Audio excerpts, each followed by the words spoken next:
ఇదిగో చూడు, ఈ చీడంతా మనకంటితే మనల్ని ఎవరు చూస్తారట?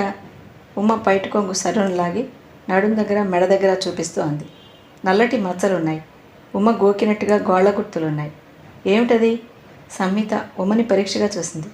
తెలియటంలా గజ్జి, యోగిత అసహ్యంగా అంది. ఉమ్మ సిగ్గుపడుతూ భూమిలో కృంగినట్లు తలదించుకుంది. ఉమా, ఎప్పటినుంచి అది? సంహిత అడిగింది. అది ఆ రాత్రి ఆ మగాళ్ళు, ఆ తర్వాత ఒళ్ళంతా దురద మొదలైంది అంది. సంహిత ఉమ్మకి పైట నిండుగా కప్పింది. డాక్టర్కి చూపించి మందులు తీసుకుంటే పోతుందిలే, భయం లేదు అంది. డాక్టరు, మందులు, ఇంకేమైనా సేవలున్నాయా? వెటకారంగా అంది యోగిత. అక్క, దయ్యుంచి అవతలికి వెళ్తావా? కసిరింది సంహిత. సంహిత మనసంతా అలజడిగా మారింది. ఉమ్మ అమాయకురాలు. ఈ కాస్త వయసులోనే ఆమె మీద అన్ని అత్యాచారాలే. చిన్నప్పుడు ఇంట్లో మేనమామ, తర్వాత వయసు మీరిన భర్త, అర్ధరాత్రి 3 మగవాళ్ళు. ఉమ్మ ఒక విధంగా అదృష్టవంతురాలు. శరీరానికే ఏ ఆపదలు. దారిలో నడుస్తుంటే ఏ రాయో బొటన వెలికి తగిలినట్లు తప్ప మనసుకి ఆ వేదన లేదు. ఎందుకు ఇలా జరిగింది అని ఆలోచించి హైరాణ పడేంత మానసిక పరిపక్వత లేదు. ఆమెది సంపూర్ణ ఆరోగ్యపూరితమైన శరీరం. ఆకలి ఒక్కటే ఆమెకున్న సమస్య, బాధ. సంహిత గదిలో నుంచి బయట వరండాలోకి వచ్చింది. అక్కడ ఎప్పుడు వచ్చాడో చలం వరండా అంచున కూర్చుని ఉన్నాడు. అతను కూర్చున్న తీరు అతను వచ్చి చాలాసేపు అయిందని అర్థమవుతోంది. ఎప్పుడొచ్చావు అంది. ఇప్పుడే. అది ఆమెను ఇబ్బంది పెట్టకుండా ఉండేందుకు చెప్పిన సమాధానం. చలం క్రింద ఉన్న గడ్డి పరకలు తెంపి ముక్కలు చేస్తున్నాడు. సంహిత వచ్చి అతని పక్కన కూర్చుంది. గొడవంతా విన్నావా అంది. అతను విన్నానన్నట్లు తల ఊపాడు. జీవితం చాలా సమస్యలమయంగా అయిపోతుంది చలం అంది బాధగా సంహిత. ఇద్దరం తోడుగా నిలబడితే ఎన్ని సమస్యలైనా జయించవచ్చు అన్నాడు చలం. సంహిత అతని వైపు ముఖం తిప్పింది.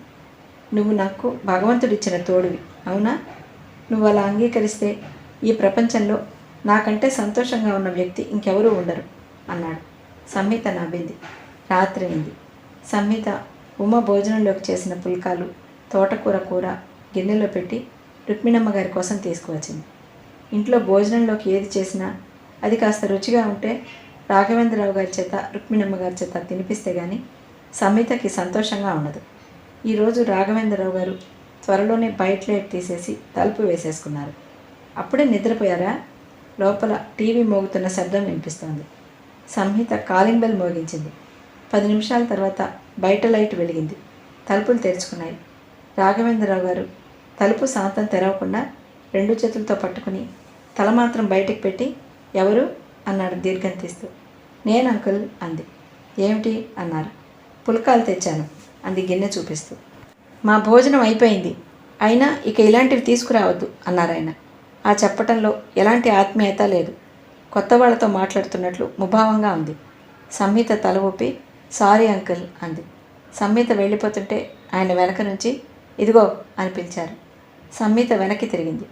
మాకు మా అవుట్ హౌస్ కావాలి, మీరు ఫస్ట్కి ఖాళీ చేసేయాలి త్వరగా చెప్పేసి ఆయన తలుపులు త్వరగా వేసేశాడు. మరు క్షణంలో బయట లైట్ ఆరిపోయింది. సంహిత వరండా నీడలో స్థాణువుల చేతిలో గిన్నెతో అలాగే నిలబడిపోయింది. ఆ క్షణంలో ఆమె దగ్గరలో పిడుగుపడిన మనిషిలా ఉంది. కాళ్ల క్రింద భూమి మరో 10 నిమిషాల్లో కంపించిపోతోంది అని రేడియో అనౌన్స్మెంట్ విన్నట్టుగా ఉంది. కంగారు విపరీతంగా అనిపిస్తే ఏం చేయాలో తెలియక అచేతనంగా నిలబడినట్టుంది. సంహిత మెల్లగా ఇంటివైపు వచ్చింది. ఇంట్లో అందరూ భోజనాలకు కూర్చుని సంహిత కోసం ఎదురు చూస్తున్నారు. త్వరగా రా, అన్నం చల్లారిపోతోంది అంది యోగిత. నాకు ఆకలి లేదక్క. ఎందుకని? ఏమైంది? అసలు అలా ఉన్నావేమిటి? అందరూ గబగబా అడిగేస్తున్నారు. సంహిత చెవులు మూసుకుంది. ఏం లేదక్క, అన్నం పెట్టు అంది. ఎదురుగా చలం, అరుణ్, నీరజ్ కూర్చున్నారు. ఇటు ఒక పక్క ఉమ, మరో పక్క యోగిత, మధ్యలో తను. అందరూ భోజనం చేస్తూ సరదాగా కబుర్లు చెప్పుకుంటున్న ఆ దృశ్యం సంహితకి ఎంతో కన్నుల పండుగగా ఉంది. ఒక హారంలో ముత్యాల్లా ఈ ఇల్లు అందరినీ కలిపింది. మరో వారంలో అందరూ తలాదరిన చెల్లాచెదురైపోవాల్సిందే. ఇలాంటి ఇల్లు, ఇంత మంచి గృహ యజమానులు తమకి జన్మలో దొరకరు. రాఘవేంద్రరావు గారు ఎందుకలా హఠాత్తుగా అల్టిమేటం ఇచ్చారు? సంహితకు రాత్రంతా నిద్ర పట్టలేదు. భయంగా ఉంది. మళ్ళీ ఇంటి కోసం వేట, మళ్ళా తిప్పలు మొదలు. ఈసారి ఇంకా సభ్యులు ఎక్కువయ్యారు. ఈ సమస్య తీరటం చాలా కష్టం. రాఘవేంద్రరావు గారి దగ్గర ఎవరైనా ఏదన్నా అన్నారా? అంకుల్, నన్నెందుకు వెళ్ళిపోమంటున్నారు? మేము నంబర్స్ ఎక్కువయ్యాం కదా, అద్దె పెంచాలని అనుకుంటున్నాను. మిమ్మల్ని విసిగిస్తున్నామా? ఇక మీ ఛాయలకే రాము అని అప్పటికప్పుడు చెప్పేయాలనిపిస్తోంది. కానీ తనది ఎంత తెలివి తక్కువ ఆలోచనో అర్థమవుతోంది. విసిగిపోయి ఉన్న వారిని ఇంకా విసిగించడం తప్ప అది పరిష్కార మార్గం కాదు. మర్నాడు సంహిత ఉదయం కాఫీ ఇస్తూ చలంతో, చలం, మీ ఫ్యాక్టరీ ఆవరణలో క్యాంటీన్ లేక చాలా ఇబ్బంది పడుతున్నామని చాలాసార్లు అన్నావుగా అంది. చలం తలెత్తి సంహిత వైపు చూశాడు. ఇప్పుడు అంటాను, కానీ ఇంత ప్రొద్దుటే ఆ మాట ఎందుకు గుర్తుకొచ్చింది నీకు అడిగాడు. నేను అక్కడ క్యాంటీన్ పెట్టుకుందామని అనుకుంటున్నాను అంది సంహిత. నువ్వా? ఆశ్చర్యంగా అడిగాడు. అవును, నా పేరు మీదనే మీ యాజమాన్యం వారిని అడిగి నేను పర్మిషన్ తీసుకుంటాను. ఉమా ఇడ్లీ, దోశలు, కారపూస, లడ్డు చాలా బాగా చేస్తుంది.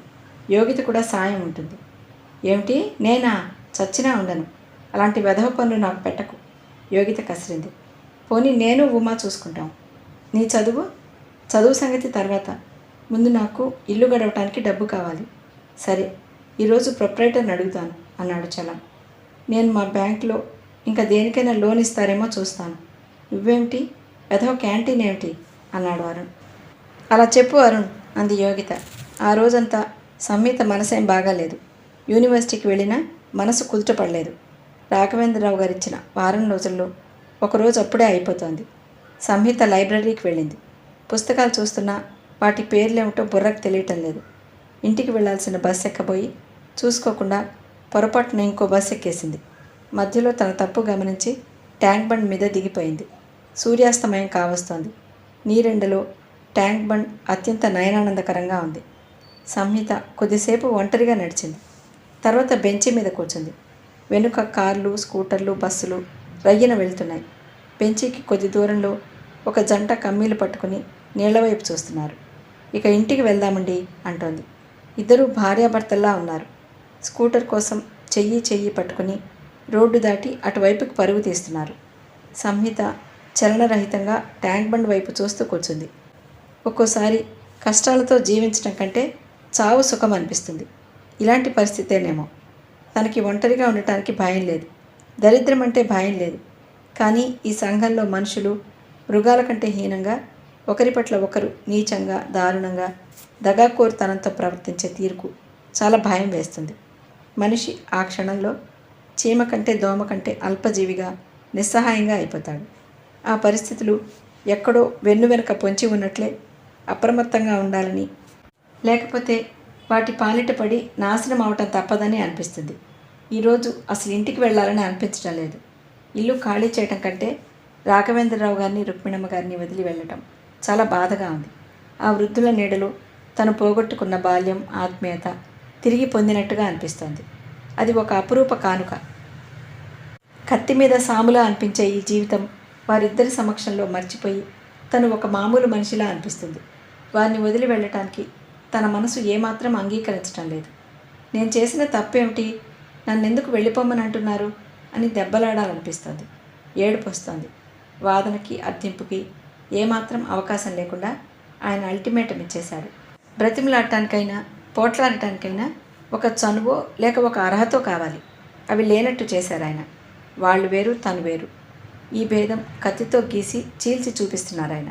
తనకు తెలుసు, ఇక్కడి నుంచి వెళ్ళిన తర్వాత తనకి జీవితం ఏం బాగుండదని. పేదవాళ్ళకి బాగుంటుందా అనే చాయిస్ ఎప్పుడూ ఉండదు కదా. మరి బాగుండని వారిని భరించటమే వారి జాతక లక్షణం. Bus sudden బ్రేక్తో కీచుమని శబ్దమైంది. సంహిత ఉలికిపాటుగా చూసింది. చుట్టూ చీకటి అలుముకుంది. లైట్లు వెలిగాయి. టైం చాలా అయిపోయింది. సంహిత గాఢంగా నిట్టూర్చింది. తన మనసు చెదిరిపోయి ఇక్కడ కూర్చుంది.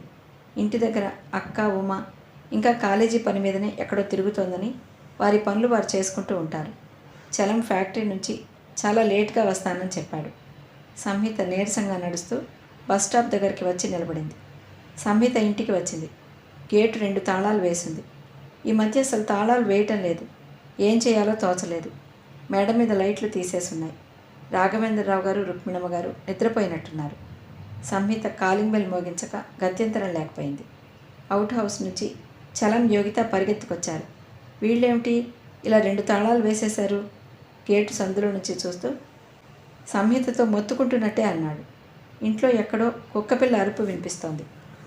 సంహిత మళ్ళా కాలింగ్ బెల్ నొక్కింది. మేడ మీద లైట్ వెలిగింది. 10 నిమిషాల తర్వాత వరండాలో లైట్ వెలిగింది. రాఘవేంద్రరావు గారు తాళం చెవులు తీసుకుని వచ్చారు. గేటు తీస్తూ ఆయన, రేపటి నుంచి ఇక గేటు తెరవం, ఇలా అయితే మాకు చాలా ఇబ్బంది అన్నారు. సారీ అంకుల్ అంది. ముఖం తిప్పుకుని గేటు తాళం వేస్తున్నారు. అంకుల్, సంహిత ఏదో చెప్పడానికి పిలిచింది. మీరు ఎల్లుండే ఖాళీ చేసి వెళ్ళిపోండి అనేసి వెళ్ళిపోయాడు. సంహిత ఏదో చెప్పడానికి నోరు తెరిచి ఆగిపోయింది. ఆయనను పిలవటానికి ముందుకు అడుగు వేసి చెయ్యి చాచి మళ్ళా విరమించుకుంది. ఆయన లోపలికి వెళ్ళి తలుపులు వేసేసుకున్నారు. సంహిత ఇంట్లోకి వస్తుంటే అరుణ్, యోగిత, చలం, ఉమ చుట్టుముట్టారు. నీరజ్ ఇంకా ఇంటికి రాలేదు. ఇంతసేపు ఎక్కడున్నావు అంది యోగిత. ఆ స్వరంలో ఆదుర్ద కంటే అక్కగా అధికారం, హోదానే ఎక్కువగా ఉంది. నేను వద్దామని అనుకున్నాను, కానీ ఎక్కడికి రావటం అన్నాడు చలం. నేను అనుకున్నాను, కానీ ముసలాయన తాళం బిగించి గేట్ తీయలేదు అన్నాడు అరుణ్. నాకు చాలా భయం వేసింది సంహిత, నువ్వు దోవ తెలియక తప్పిపోయావు అనుకున్నాను అంది ఉమ. చాలే నోర్మయ్ అంది యోగిత. సంహిత, చాలా గుడ్ న్యూస్ అన్నాడు చలం. ఏమిటి? సంహిత తప్ప మిగతా వాళ్ళంతా ఆదుర్దాగా అడిగేశారు. ఈరోజు మా ప్రొపరేటర్తో మాట్లాడేశాను. క్యాంటీన్ పెట్టుకోవడానికి ఒప్పేసుకున్నాడు. నాతో పనిచేసే శివయ్యని పావలా భాగంగా కలుపుకున్నాను. అతను గిన్నెలు, స్టవ్, కుర్చీలు ఇస్తానన్నాడు. నేను బ్యాంకులో ఏదైనా లోన్ కనుక్కుంటానన్నానుగా. నీకు అప్పుడే అంత అర్జెంటుగా సెటిల్ చేయాల్సిన అవసరం ఏమొచ్చింది? అసలు నా మీద పోటీకే నువ్వింత త్వరగా చేశావు. చూస్తున్నాను. నీకు ఎప్పుడు నా మీదే కన్నుంటుంది. నేను చేద్దామని అనుకున్న పని నువ్వు చేసి కూర్చుంటావు. అరుణ్ రయ్యన లేచాడు. ఊరుకో అరుణ్, సంహిత వారించింది. అయినింటి ఆడపిల్లలు ఒక సబ్బుల ఫ్యాక్టరీలో క్యాంటీన్ పెట్టడమా? చేచి, ఏమంటారు యోగిత గారు మీరు అన్నాడు. అవును, నాకు అసలు ఐడియానే ఇష్టం లేదు అంది యోగిత. ఇష్టం లేకపోతే ఎలా? అందరూ సంహితను ఎత్తి మీద కూర్చుంటారా? డబ్బు ఎలా వస్తుంది అసలు? రేపో మాపో ఇంటి వాళ్ళు అద్దె పెంచినా పెంచుతారు. ఆ డబ్బులు నువ్వు ఇస్తావా? చలం అరుణ్ని నిలదీశాడు. నేనెందుకు ఇస్తాను? ఇవ్వరు. డబ్బు సాయం చేయరు, కానీ ఉచిత సలహాలు మాత్రం 100 ఇస్తారు. అవి పాటించలేదని తిట్టిపోస్తారు. ఛీ, అసలు ఈ లోకమే అంతా. చలం చిరాకు పడ్డాడు. ఇంతలో గయ్యమంటూ కాలింగ్ బెల్ మోగింది. సంహిత ఉలిక్కి పడింది. నీరజ్ వచ్చినట్టున్నాడు అన్నాడు అరుణ్. కాలింగ్ బెల్ మళ్ళీ మోగబోయింది. సంహిత పరుగున వచ్చి దాన్ని స్విచ్ ఆఫ్ చేసి ఫ్యూజ్ లాగేసింది. కాలింగ్ బెల్ మోత ఆగిపోయింది. ఆపేసేవేమిటి? ఆ పెద్ద ఆయనకి అసలే చెవుడు, గట్టిగా మోగిస్తే కానీ లీలగా వినిపించదు అన్నాడు చలం. ఆ ముసలావిడికి వినిపిస్తుందిగా అంది యోగిత. సంహిత గేటు దగ్గరికి పరిగెత్తింది. వెంట చలం, అరుణ్ కూడా వచ్చారు. గేట్ తీయండి. బయట మోటార్ సైకిల్ మీద ఒక కాలు వేసి ఎక్కి తొంగి చూస్తున్నాడు నీరజ్. వాళ్ళు పడుకున్నారు, మీరు గేటు మీద నుంచి రండి అంది సంహిత. గేటు మీద నుంచా? నేనేమన్నా దొంగనా? అయినా నా బండి ఎలా వస్తుంది? వాళ్ళని తలుపు తీయమనండి. వాళ్ళు పడుకున్నారు, ఇప్పుడే సంహిత వస్తే తీశారు అన్నాడు చలం లైట్లు లేని మేడం చూస్తూ. ఎన్నిసార్లైనా తీయాలి. అసలైనా తాళం ఎందుకు వేశారు? మనకి ఇబ్బంది అని తెలియదా? మనం అద్దె ఇస్తున్నాం. మనల్ని ఇబ్బంది పెట్టేవాళ్ళని మనం ఇంకా ఇబ్బంది పెట్టాలి నీరజ్ గట్టిగా అన్నాడు. నీరజ్, మెల్లగా మాట్లాడండి. ఈ ఒక్కరోజుకి మీరు ఇలా రండి అంది సంహిత బ్రతిమలాడుతూ. నా బైక్ ఎలా తీసుకురాను? నాకేం వెయిట్ లిఫ్టింగ్లో గోల్డ్ మెడల్స్ లేవు. అరుణ్, అటు దూకి కాస్త సాయం పట్టు. చలం, నువ్వు కూడా అంది. అరుణ్, చలం అటు వెళ్ళారు. నీరజ్ ఇటు దూకాడు. వాళ్ళిద్దరూ అతి కష్టం మీద దాన్ని ఎత్తి అందించారు. సంహిత, యోగిత, ఉమ కూడా సాయం చేశారు. అబ్బా, నడుం విరిగింది బాబు. చలం గోడ దూకి నడుం సరిచేసుకుంటూ అన్నాడు. రేపు బ్యాంకులో నేను పెన్ పుచ్చుకుని సంతకం కూడా చేయలేను. నా కాళ్ళు అంత నొప్పిగా ఉన్నాయి అన్నాడు అరుణ్. పైనుంచి లైట్ లేని గది కిటికీలో నుంచి రాఘవేంద్రరావు గారు వీళ్ళని గమనించడం వారికి తెలియదు. వారంతా అత్యంత నిశ్శబ్దంగా దొంగల్లా అవుట్ హౌస్ వైపు వెళ్ళిపోవటం ఆయన చూశాడు. ఆయనకి వారి ప్రవర్తన కడుపులో చాకు దింపినట్టే కలతగా ఉంది. వీళ్ళు ఈ విధంగా ఎన్ని రోజుల నుంచి అర్ధరాత్రి వేళ రాకపోకలు సాగిస్తున్నారు. ఆయన మనసు ఆందోళనగా మారింది. నీరజ్ వెళ్ళి ఇంటివారి తలుపు తట్టి, తాళం వేసేసుకుంటే మాకు ఇబ్బంది అవ్వదు అని దెబ్బలాడాలని బయలుదేరుతుంటే సంహిత వెనక్కి లాగింది. 2 రోజుల తర్వాత చలం సబ్బుల ఫ్యాక్టరీ ఆవరణలో పలహారాల శాల ప్రారంభించేశాడు. దానికి సంహిత ఫలహారాల శాల అని పెట్టుకుంటానంటే సంహిత వద్దంది. డెలీషియస్ టిఫిన్స్ అని బోర్డు రాయించమంది. ఉదయమే అందరూ ఫ్యాక్టరీ ఆవరణలోకి వచ్చారు. అరుణ్ సెలవు లేదు, రానున్నాడు. నీరజ్కి టైం కుదరదు. ముగ్గురు ఆడపిల్లలు సాయం చేస్తుండగా చలం డెలీషియస్ ఫలహారాలశాల బోర్డుని గుమ్మానికి పెట్టి దండ కట్టాడు. సంహిత కొబ్బరికాయ కొట్టింది. ఇది నీకోసమే అని సంహిత చెప్పగానే ఉమ చాలా ఆనందపడింది. వెంటనే చెంగు బిగించి డబ్బాలన్నీ సర్దుకుంది. పెనం పరపరతో వేసింది. పొయ్యి వెలిగించి పంచదార తిప్పి పక్కన పోసింది. ఇంటి దగ్గర నుంచి తెచ్చిన దోసల పిండితో టిఫిన్లు ప్రారంభం అనుకున్నారు. ఉమ పెనం కాలుతుండగా దోశ వేసే ముందు చటుక్కున వచ్చి సంహిత కాళ్ళకి దండం పెట్టబోయింది. ఛీ, ఇదేమిటి, అసలు చేసిందంతా అతను అంటూ ఆపి చలాన్ని చూపించింది. ఉమ వెంటనే చలం పాదాలకి దండం పెట్టింది. అయ్యయ్యో, ఇదేమిటి, ఈ పని నాకు నచ్చదు అంటూ గబుక్కుని లేవదీశాడు. ఉమ సిగ్గుపడిపోయింది. చలం బిడియపడ్డాడు. అతని ముఖం ఆడపిల్ల ముఖంలా కందిపోయింది. తప్పు చేసిన వాడిలా సంహిత వైపు చూశాడు. సంహిత ఇది గమనించలేదు. వచ్చిన వారిని చూస్తోంది. యోగిత చురచురా చూసింది.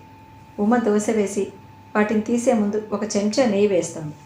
ఆ వాసన గుమగుమలాడుతూ అంత దూరానికి వెళుతోంది. 10 నిమిషాల్లో ఉమ వేసిన దోశలు అయిపోయి రూపాయి, ₹1 నాణేలు గలగలా టేబుల్ మీద పడ్డాయి. మళ్ళీ కొంతమంది వచ్చారు. ఉమ పకోడీలు వేస్తుంది. ఇంటికి వెళదాం. సాయం చేయకుండా అక్కడ స్టూల్ మీద కూర్చుని ఉన్న యోగిత విసుగ్గా అంది. చలం, మనం ఇక్కడికి దగ్గరలో ఇల్లు చూసుకోవాలి త్వరగా అంది సంహిత. ఇల్లా? అంత మంచి ఇల్లు మళ్ళా జన్మలో దొరకదు అన్నాడు చలం. మనది కానిది ఎప్పటికైనా వదిలేయాల్సిందే అంది సంహిత. అంతేనంటావా అన్నాడు. రాఘవేంద్రరావు గారు ఇల్లు ఖాళీ చేయమన్నారని ఇంకా వాళ్ళకి చెప్పలేదు. ఇంకో 2 రోజుల్లో ఏదో ఒకటి చూడాలి, తప్పదు. సంహిత వాళ్ళని ఇంటికి పంపించి తను దోవలో ఇల్లు వెతికేందుకు దిగేసింది. సంహిత ఉసూరుమంటూ ఇంటికి వచ్చేసరికి సాయంత్రం అవుతోంది. లోపలికి గబగబా వచ్చేసరికి ఉమా, యోగిత పిక్కముఖాలతో వరండాలో నిలబడి ఉన్నారు. ఏమైంది, ఏమిటి? సంహిత గబగబా వరండా మెట్లెక్కి వస్తూ అంది. సంహితని చూడగానే ఉమా, యోగిత దగ్గరకు వచ్చారు. సంహిత, ఆ పెద్ద ఆయన వచ్చారే, ప్రొద్దుటి నుంచి వాళ్ళ కుక్కపిల్ల కనిపించడం లేదుట. మనమే దాచేసామని అంటారేమిటి? కుక్కపిల్ల కనిపించలేదా అంది ఆశ్చర్యంగా. అది రాఘవేంద్రరావు గారికి, రుక్మిణమ్మ గారికి ఎంత ప్రాణమో సంహితకి తెలుసు. ఇంతలో చలం వచ్చాడు. అతనికి ఈ జనం ఎందుకున్నారో అర్థం కాలేదు. ఎంత నంగనాచిలా అడుగుతోందో అంది ఒక ఆవిడ. సంహిత చలాలను ఆవిడ వైపు తిరిగింది. ఏమంటున్నారు మీరు అంది సంహిత. ఆ అన్న తీరుకు ఆవిడ ఒక అడుగు వెనక్కేసింది. ఉన్నమాటే అంటున్నాను. మీకు చల్లగా మాయమాటలు చెప్పి ఆ ముసలివాడని వల్లో వేసుకున్నారు. ఈ ఇంట్లో మకాం పెట్టారు. మీ నాటకం అంతా మాకు తెలుసు. మీ మూలంగా మా కాలనీ అంతా అందరికీ ఫోన్లలో హెచ్చరికలు వస్తున్నాయి. ఎప్పుడు ఎవరింట్లో ఏ దొంగతనం జరుగుతుందోనని భయంగా ఉంది. మీరు ఈ ఇల్లు ఖాళీ చేసి తక్షణం వెళ్ళండి. పట్టతలతో బాణపొట్టతో ఉన్న ఒక సిల్క్ లాల్చి ఆయన హెచ్చరిక చేశాడు. సంహిత రవంత కూడా భయపడలేదు. ముందు మా వరండా మెట్లు దిగండి అంది. ఆడపిల్లలు ఒంటరిగా ఉన్నప్పుడు ఇంటి మీదకొచ్చి దౌర్జన్యం చేశారని ఇప్పుడే పోలీస్ రిపోర్ట్ ఇస్తాను, జాగ్రత్త. వేలు చూపించి కళ్ళెర్ర చేస్తూ అంది. చలం సంహిత పక్కకొచ్చి నిలబడ్డాడు. అమ్మో, ఆ ధైర్యం చూసారా? ఒక ఆవిడంది. ఎంత తెగించిన మనిషిలో తెలుస్తూనే ఉంది అంది ఇంకొక ఆమె. ఏమిటి, నా నోట్లోంచి మాట రాలేదు? పోలీసుల దగ్గరికి నువ్వే వెళ్తానంటావా? భేష్ అన్నారాయన. అంటే పోలీసుల దగ్గర బాగా పలుకుబడి ఉందన్నమాట. ఇంకో అతను వ్యాఖ్యానం చేశాడు. మరో ఆయన ఇంట్లోకి తొంగి చూశాడు. క్రింద నీట్గా వేసున్న పక్కలు చూశాడు. వెకిలిగా నవ్వుతూ, భేష్, ఏర్పాట్లు రెడీగానే ఉన్నాయి. ఇక్కడ చిన్న బ్రోతల్ హౌస్ రన్ అవుతోందన్నమాట. వాళ్ళు అంటుండగానే అరుణ్ టీవీఎస్ మీద వచ్చి దిగాడు. జనాన్ని చూసి కంగారుగా ఏమైంది అన్నాడు. యోగిత అతన్ని పక్కకి తీసుకువెళ్ళి చెప్తోంది. చూస్తారేమర్రా, చెంబు తప్పేలా బయటికి గిరాటు కొట్టి మెడలు పట్టి బయటికి గెంటకుండా ఒక ఆయన అన్నాడు. సంహిత గుమ్మలో నిలబడింది. అదిగో ఆ ముసలాయనే వచ్చాడు, ఆయన్నే చెప్పమను అంది ఒక ఆవిడ. అందరూ చూశారు. రాఘవేంద్రరావు గారు వచ్చారు. ఆయన చాలా నీరసంగా, ఆందోళనగా, అశాంతిగా ఉన్నారు. ఆయన్ని చూడగానే సంహిత ఆయన దగ్గరికి పరిగెత్తుకొచ్చింది. అంకుల్, ఏమిటి, కుక్కపిల్ల కనిపించడం లేదా? ఎప్పటి నుంచి? గాడ్ ప్రామిస్ అంకుల్, నేను అసలు చూడనే లేదు ఆయనని నమ్మమన్నట్లు అర్థిస్తూ చెప్తోంది. ఇంతలో ధన్మని పెట్టె బయటపడింది. అది చలం పెట్టె. అయ్యో, నా పెట్టె! చలం పరిగెత్తుకొచ్చాడు. ఆగండి, మీరు ఆగండి. రాఘవేంద్రరావు గారు చేతులు చాస్తూ వారించడానికి యత్నిస్తున్నారు. పోలీసులే చూసుకుంటారు. ఫోన్ చేశాను, వస్తారు మీరు తొందరపడద్దు, గొడవ చేయొద్దు. పోలీసులు వచ్చే వరకు ఆగాల్సిన పని లేదు. మొన్న మా కారు పోయింది, ఈ గ్యాంగే అయ్యుంటారు. మా పెరట్లో చీరలు పోయాయి. మా ట్యాంకుకి నీళ్ళెక్కించే మోటార్ పోయింది. అందరూ కంప్లైంట్ చేస్తున్నారు. మొన్న రాత్రి మా మేడ మీద అడుగులు చప్పుడైంది ఒక ఆయన అన్నారు. చలం పరిగెత్తుకెళ్ళి సామాను విసిరబోతున్న వారిని ఆపబోయాడు. అతన్ని ఒక్క తోపు తోశాడు. చలం క్రింద పడటంతో కళ్ళద్దాలు పగిలాయి.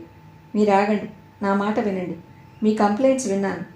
నేను యాక్షన్ తీసుకుంటానని చెప్తున్నానుగా. రాఘవేంద్రరావు గారు వారిని ఆపలేక, ఆజ్ఞాపించలేక బ్రతిమలాడుతున్నారు. ఆయన చాలా ఆయాసపడుతున్నారు. మాట వణుకుతోంది. ఇంతలో నీరజ్ హీరో హోండా సరాసరి వచ్చి అక్కడ ఆగింది. బైక్ మీద నుంచి శాంతం దిగకుండానే ఏమిటి అన్నాడు. చలం అతని దగ్గరికి పరుగున వచ్చి సంగతి చెప్పాడు. అలాగా, అతను మోటార్ సైకిల్ని ఆపి వచ్చాడు. సరాసరి లోపలికి వెళ్ళాడు. ఏమిటి మాస్టరు, మా ఇంట్లో మీరేం చేస్తున్నారు అడిగాడు. ఇడిగో ఇంకో మెంబర్ ముఠాలో అన్నాడు ఒక ఆయన. అప్పటికే చలం మాటలు కాస్త అర్థమైన నీరజ్ వాళ్ళని అడగలేదు, అర్థించలేదు. ఇంట్లోని సామాన్ తీస్తున్న ఆయన్ని ఈడ్చి ఒకటి కొట్టాడు. ఆయన చేతుల్లో ఉన్న సంహిత ఎయిర్ బ్యాగ్ లాక్కుని ఇంట్లోకి పడేసి ఆయనని ఒక్క తోపు తోశాడు. అడ్డం రాబోయిన ఇంకో అతన్ని ఫెడీమని 2 వెంట వెంట వాయించాడు. అతను చెయ్యి తప్ప నోరు శబ్దం చేయటం లేదు. అందరూ 1/2 నిమిషంలో వరండా మెట్లు దిగి క్రిందకు వచ్చేశారు. ఇంతలో పోలీస్ వ్యాన్ రానే వచ్చింది. మనకెందుకు, రండి వెళదాం అంది ఒక ఆవిడ. ఎక్కడికి వెళ్తారు, ఉండండి, సాక్ష్యం చెప్పాలి నీరజ్ అరిచాడు. పోలీసులు రాగానే అందరూ గబగబా మాట్లాడేశారు. ఈ మధ్య ఆ కాలనీలో తమ ఇళ్లలో జరుగుతున్న దొంగతనాలు చెప్పారు. ఈ ముఠాయే కారణమన్నారు. నీరజ్ పోలీస్ అధికారికి తన కార్డు చూపించాడు. మేమంతా బంధువులం, కలిసి ఉంటున్నాం అన్నాడు. మీకు వసతి ఇస్తే ఇక్కడ ఎందుకుంటున్నారు అడిగాడు ఆ అధికారి. నీరజ్ మా వాళ్ళ కోసం అన్నాడు. పోలీస్ అధికారి సంహితని ఉద్యోగం ఏమిటి అని అడిగాడు. సంహిత తన చదువు చెప్పింది. రాబడి అడిగాడు. సంహితకి నెలవారీ 400-500, అది క్రమం లేకుండా తప్ప ఆర్థికమైన ఆధారమే కాదు. కుక్కపిల్ల కనిపించడం లేదని రాఘవేంద్రరావు గారు చెప్పారు. మీరు చూసారా అడిగారు ఆయన. సంహిత జవాబు ఇవ్వకముందే, క్రిందటి వారం మీ ఇంట్లో డ్రాయింగ్ రూమ్లో ఖరీదైన యాంటిక్ పోయింది కదండి అన్నాడు ఒక ఆయన మాట అందిస్తూ. అవును పోయింది అన్నాడు మరో వ్యక్తి. ఎవరి మీదైనా అనుమానం ఉందా పోలీస్ అధికారి అడిగాడు. ఆయన మాట్లాడలేదు. మీరు 24 గంటల్లో ఇల్లు ఖాళీ చేసి వెళ్ళిపోండి. పోలీస్ అధికారి సంహితని హెచ్చరించి వెళ్ళాడు. అందరూ వెళ్ళిపోయారు. సంహిత, నీరజ్ వరండా అంచున కూర్చున్నారు. చిచ్చి, ఇంత ఇన్సల్ట్ నా జీవితంలో చూడలేదు. మీరు ధైర్యంగా ఉండండి, మీకేం భయం లేదు. మిమ్మల్ని ఎవరు వచ్చి ఖాళీ చేయిస్తారో చూస్తాను. నాకు డిప్యూటీ కమిషనర్ ఆఫ్ పోలీస్ తెలుసు, ఆయన చేత ఫోన్ చేయిస్తాను. సంహితకి నచ్చ చెప్తున్నాడు. లోపల అరుణ్ని చలం నిలదీస్తున్నాడు. ఏమిటి మీరు అలా దూరంగా పోయి నిల్చున్నారు, మాకు అండగా రాకుండా?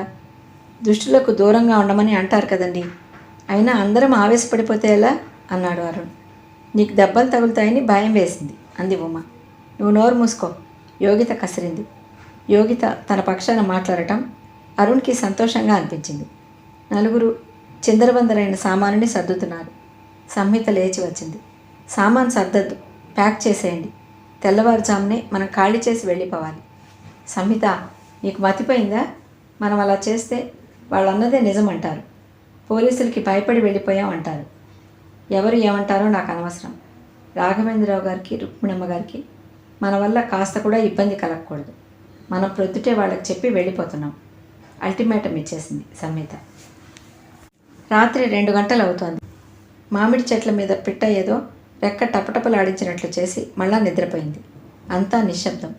సంహిత పడుకుని కళ్ళు తెరిచి పైకప్పు కేసు చూస్తోంది.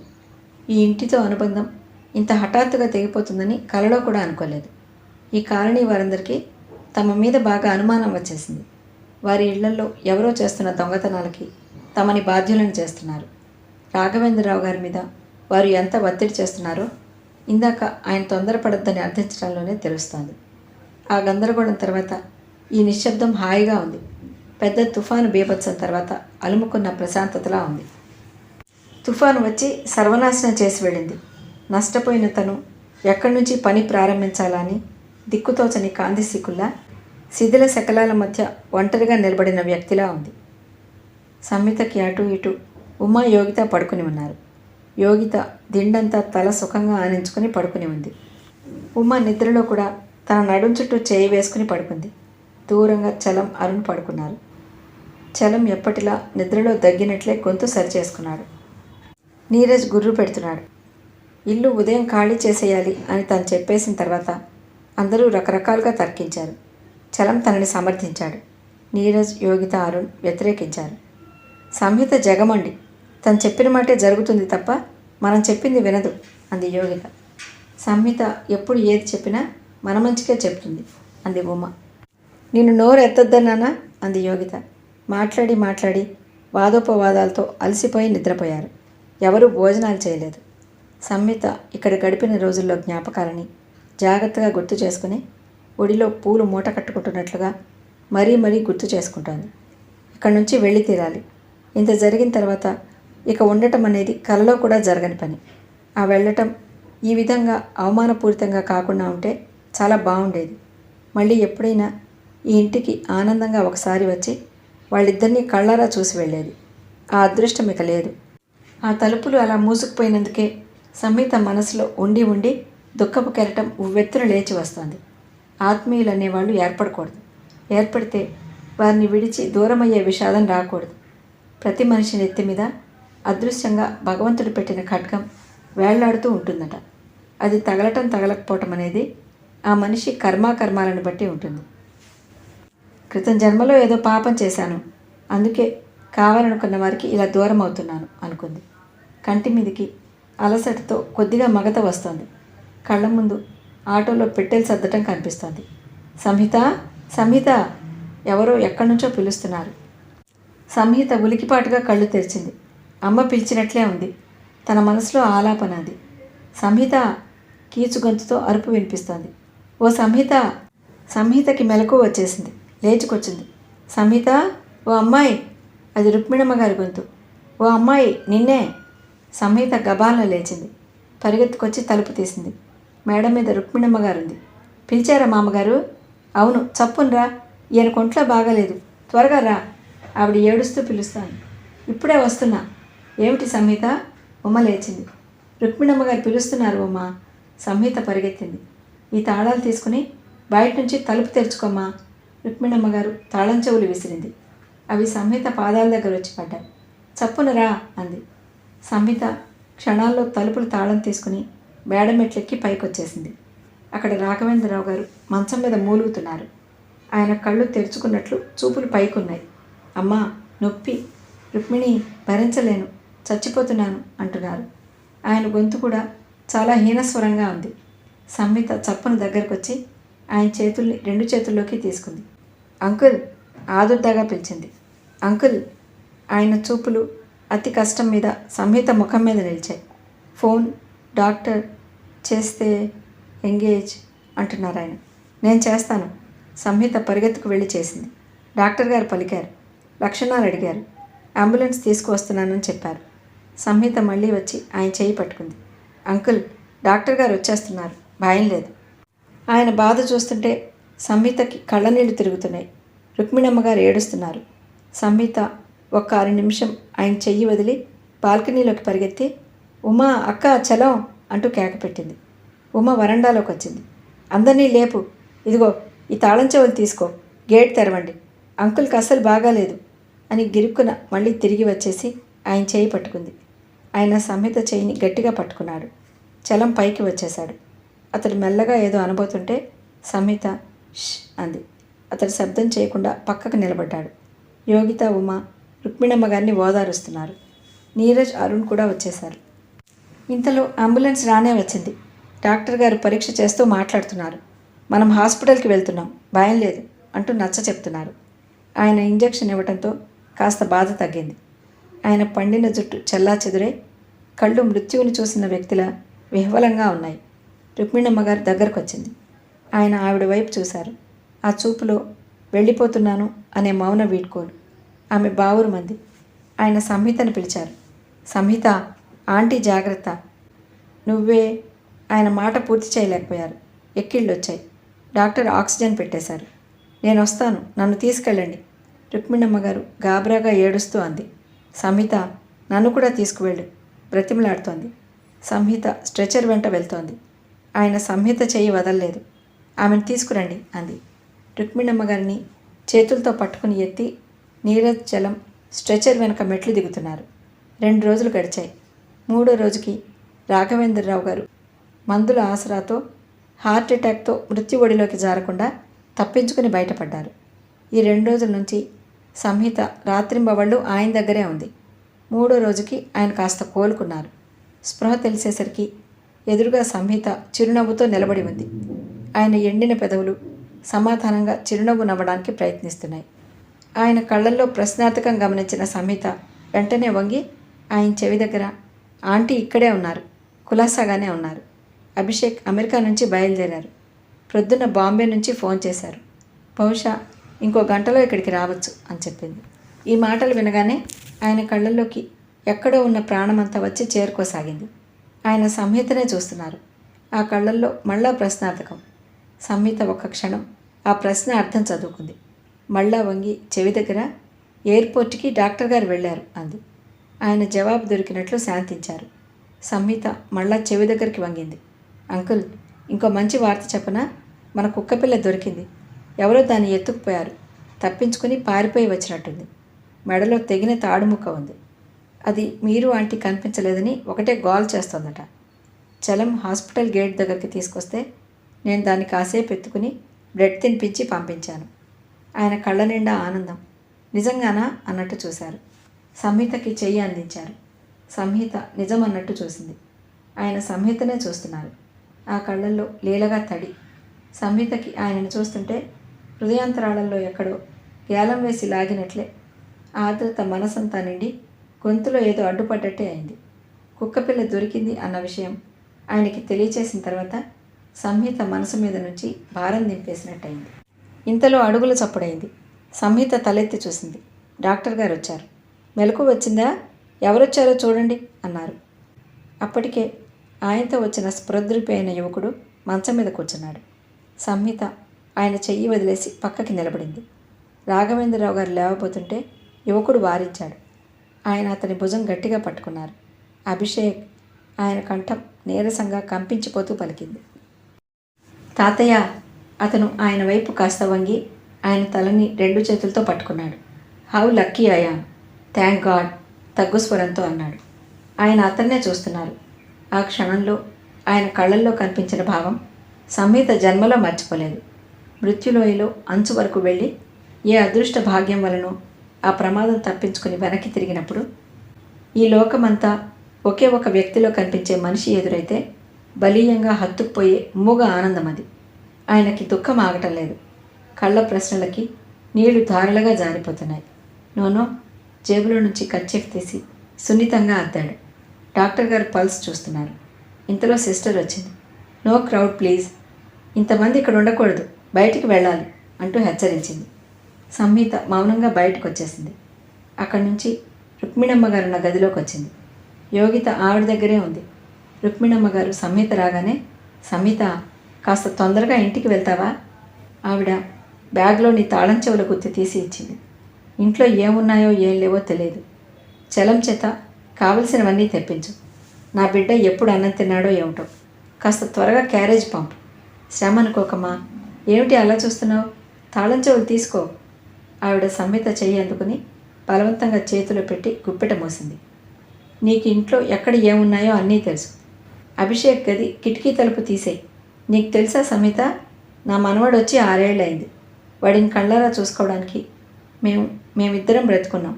ఎంత అదృష్టం కదూ అంటుంటేనే ఆవిడ కళ్ళ నుంచి నీళ్లు ప్రవాహంలా వచ్చేశాయి. కానీ వెంటనే తమాయించుకుని చెంగుతో తుడిచేసుకుంది. సంహిత ఆవిడ్ని వింతగా చూస్తోంది. మనవడు వచ్చాడనే ఆనందంతో ఆవిడకి ఎంతో బలం వచ్చేసింది. సగం అనారోగ్యం పోయింది. మనిషిలో ఇదివరకటి ఆ దిగులు బాధ లేనే లేవు. ముఖం కళకళలాడిపోతోంది. కానీ సంహిత సందేహంగా అనబోయింది. నాకు ఇంకేం చెప్పద్దు. యోగిత నా దగ్గర ఉంటుంది. నాయనా చలం, సంహితను ఇంటికి తీసుకువెళ్ళు. ఏదైనా సాయం కావాలంటే చెయ్యి. నీ రుణం ఉంచుకోను అంది. ఎప్పుడు ఈ లోకంలో ఏదీ పట్టనట్టు ఉదాసీనంగా కూర్చునే ఆవిడ ఈ క్షణం ఈ లోకంలో సర్వస్వం తనకే కావాలి అన్నట్టుగా ఉంది. పద సంహిత అన్నాడు చలం. ఇద్దరూ బయటకు వచ్చి ఆటో ఎక్కారు. మనం ఇక ఇల్లు ఖాళీ చేసేయాలి. వీలైతే రేపు ప్రొద్దున్నే అంది సంహిత. ఇప్పుడా? ఈ పరిస్థితుల్లోనా? నీకేమైనా మతిపోయిందా? మందలింపుగా అన్నాడు. వాళ్ళు ఒక కష్టంలో మనకి ఇల్లు అప్పచెప్పి వెళ్ళారు. వాళ్ళ ఇల్లు వాళ్ళకి జాగ్రత్తగా అప్పచెప్పాలి మనం. వారికి సాయం చేసి మన బాధ్యత నెరవేర్చుకున్నాంగా అంది. అది సగమే అయింది. వెళ్ళే రోజు ఇల్లు ఎలా వదిలేసి వెళ్ళారు? బీరువా తాళం చెవులు కూడా అక్కడ వదిలేసి వెళ్ళారు. ఇప్పుడు కనుక వెళితే మనం ప్రపంచం ముందు నిజంగా దొంగలమే అవుతాం. వాళ్ళ మనవడు వచ్చేసాడుగా, తాళం చెవులు అతనికి ఇచ్చేస్తే సరిపోతుంది. ఇది పాయింటే. చలం ఒప్పుకున్నాడు. కానీ పాపం వాళ్ళకెవరూ లేరుగా. ఆ తిప్పలేవో అతనే పడతాడు. మనకెందుకు ఆలోచన? నిజమే, అలాగే చేసేద్దాం అన్నాడు. చలం ఎప్పుడు సంహితతో దేనికి తర్కించడు. ఆమె ఇష్టాల్ని అమలుపరచడమే ధ్యేయం. సంహిత, అతను అంత దూరం నుండి వచ్చాడు కదా, కాస్త గడ్డమైనా మాయ లేదు, బడలిక లేదు. ఇప్పుడే పక్కనున్న ఏసీ రూమ్లో నుంచి విశ్రాంతి తీసుకుని బయటికి వచ్చినంత ఫ్రెష్గా ఉన్నాడు. ఇదెలా సాధ్యం? ఆశ్చర్యంగా అన్నాడు. తాను కాస్త ప్రయాణం చేస్తే చాలు, ఒకటే తలనొప్పి, వాంతులు. తోటకూర కాడలా వేళ్లాడుతూ హాస్పిటల్ నుంచి బయటికి వచ్చిన రోగిలా ఇంటికి వస్తాడు. చలానికి చాలా ఆశ్చర్యంగా ఉంది. సంహిత చెవికి ఆ వ్యాఖ్యానాలు ఎక్కడం లేదు. రేపు ప్రొద్దుట ఇల్లు ఖాళీ చేసేయాలి. అదే ఆలోచిస్తోంది సీరియస్గా. సంహిత ఇంటికి రాగానే చకచక వంట చేసి చలం చేత క్యారియర్ పంపేసింది. ఇల్లు ఆ రోజు హఠాత్తుగా ఎక్కడిదక్కడ వదిలేసి వెళ్ళారు. చలాన్ని పంపి ఇల్లంతా సర్దేసింది. స్నానం చేసింది. బాగా బడలికగా అనిపించి ఒక నిమిషం ముందు గదిలో సోఫాలో వెనక్కి వాలింది. నిద్ర కళ్ళ మీదకి ముంచుకొచ్చేసింది. నిద్రలో కూడా ఇంటిని గురించిన బెంగే. ఎన్ని రకాల ఇళ్ళో. ఖాళీ ఇల్లు తలుపులు తెరిచి మూసివేస్తోంది. నడిచి నడిచి కాళ్ళు పీకేస్తున్నాయి. ఒక ఇల్లు, చిన్న ఇల్లు, చుట్టూ చెట్లతో ఎంతో ముద్దుగా ఉంది. తలుపులు తెరిచింది. కిటికీ తలుపులు తెరిచి పరదాలు గాలికి బూగుతూ ఎంత బాగుంది. ఆ ఇల్లు తన కోసమే వేచి చూస్తున్నట్టుగా ఉంది. గుమ్మం దాటి పాదం లోపలికి పెడుతుంటే సంతోషం పులకరింతగా వచ్చేస్తోంది. మనసంతా ఎన్నడూ ఎరగని నిశ్చింత హాయి. ఇలాంటి సంతోషం, హాయి ఎప్పుడూ అనుభవం కాలేదు. నడిచి నడిచి చేరవలసిన గమ్యం చేరిపోయాను అనే ఆనందలహరి ఆశాంతం ముంచేస్తోంది. ఎంత బాగుందా భావం. ఇల్లంతా గిరగిరా తిరుగుతోంది. తలుపుల మీద చెయ్యి వేసి ప్రేమగా ఆ స్పర్శని అనుభూతి చెందుతోంది. కర్టన్లలో ముఖం దించేసుకుంటోంది. కాలింగ్ బెల్ మోగింది. చలం వచ్చినట్టున్నాడు. ఈ ఆనందం అతనికి చెప్పాలి. చలానికి కాకపోతే ఇంకెవరికి అర్థమవుతుంది తన సంతోషం? ఈ కష్టకాలం అంతా తోడుగా ఉన్నాడు తనకి. పరిగెత్తుతోంది తలుపు తీయడానికి. పాదాలు భూమి మీద అనకుండా గాలిలో లేస్తున్నాయి. సంతోషానికి ఇంత అద్వితీయమైన శక్తి ఉందా ఏమిటి? ఆనందంతో ఎగిరిపోతున్నారు అంటారు, ఇదేనా? మళ్ళా కాలింగ్ బెల్ గణగణ వినిపించింది. సంహిత తలుపు దగ్గరకు వచ్చేస్తోంది. మళ్ళీ చెవులు గళ్ళుమనే మోత. సంహిత కళ్ళు తెరిచింది. Calling bell మోగుతోంది. ఉలికిపాటుగా లేచి కూర్చుంది. ఒక్క నిమిషం తను నిజంలో నుంచి కల్పనలోకి వెళ్ళినట్టుగా ఉంది. ఈ అసహజమైన పెద్ద హాలు, సామాను. సంహిత గబాలను లేచి పరుగున వచ్చి తలుపులు తీసింది. చలం వచ్చే హఠాత్తుగా ఆగిపోయింది. ఎదురుగా గుమ్మలో నిలబడింది చలం కాదు, అభిషేక్. సంహిత నిద్రమత్తంతా ఎవరో వెన్ను మీద గట్టిగా చరిచినట్లే ఎగిరిపోయింది. అతను ఈ అమ్మాయి ఎవరో ఒక్క నిమిషం అర్థం కానట్లు అలాగే నిలబడిపోయాడు. ఆమె గుమ్మంలో నిలబడిపోయింది. దారి ఇవ్వటం లేదు. ముఖం నిద్రలేచినట్లు ప్రశాంతంగా ఉంది. కళ్ళు సుఖస్వప్నాల వీక్షణలో ఇంకా ఆ లోకం వీడి రానట్టుగా ఉన్నాయి. అందమైన కాల్పనిక జగత్తులో ఒక పాదం, వాస్తవ జగత్తులో మరో పాదం ఉంచిన వ్యక్తిలా ఉంది. స్వప్న జగత్తు ఆమె ముఖంలో ఆనందాల అందాలు వెరజమ్మేసి ఇంకా తన లోకంలో నుంచి వెళ్ళవద్దని చేయి పట్టి లాగినట్టే ఉంది. ఆ అమ్మాయి గుమ్మంలో నిలబడి కళ్ళు తెరిచి చూస్తోంది, నిజమే. కానీ కళ్ళ నిండా నిద్రాభారం. సాయంకాలపు పసిడి వెలుగుల్లో ఒక ఆత్మ సౌందర్య జ్యోతిలా ప్రకాశవంతంగా ఉందామె. ఆమెలో పూర్తి స్త్రీత్వం, స్వప్నలోకాల సోయగాలు నింపుకున్న కలువరేకుల్లాంటి కళ్ళు. అతను క్షణంసేపు తనెవరో, తన ఉనికిని మర్చిపోయినట్లయ్యాడు. సంహిత కూడా అతన్నే చూస్తోంది. అంతకుముందు కలలో నాది అనే ఇల్లు దొరికిన ఆనందంతో ఆ మనసు ఇంకా పులకరింతలతో నాట్యం చేస్తోంది. ఈ సృష్టిలో పురుష రూపంలో కనిపించే ఒక ధీశక్తికి సద్రూపంలా, ప్రత్యక్ష సాక్షాత్కారంలా ఉన్నాడతను.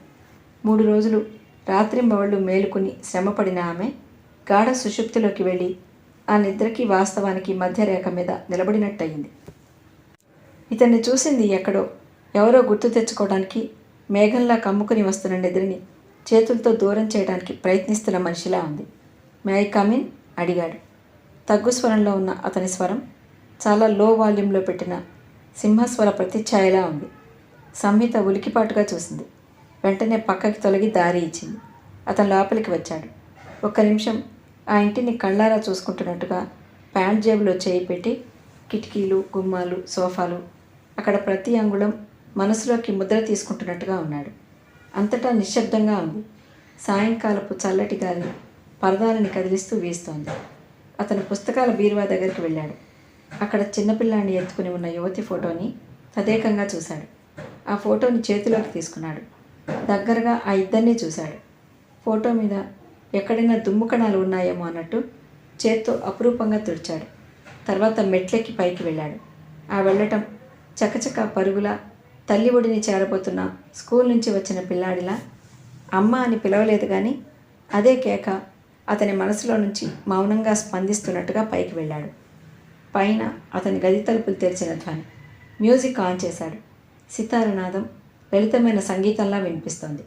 నిలబడిన సంహితకి ఏం చేయాలో తెలియలేదు. ఒక్క నిమిషం అక్కడి నుంచి వెంటనే వెళ్ళిపోవాలనిపించింది. మరో నిమిషం అతనికి కాఫీ, టీ ఏమైనా కావాల్సి వస్తుందేమో అని సందేహం కలిగింది. అతను చకచక మెట్లు దిగి వచ్చాడు. సంహిత ఇంకా సందిగ్ధంగా డోలాయమానమైన మనసుతో ఉంది. అతను బయటికి వెళ్ళి కారు డిక్కీ తెరిచి అందులో నుంచి ఒక సూట్ కేస్ పెద్దది చక్రాల మీద లాగుతూ లోపలికి తెచ్చాడు. వంట ఇంట్లో ఏదో పడిన చప్పుడు కణేల్మని శబ్దమైంది. సంహిత అప్రయత్నంగా వంట ఇంట్లోకి పరిగెత్తింది. పిల్లి పాల కోసం వెతుకుతూ గిన్నె ఒకటి దొర్లించింది.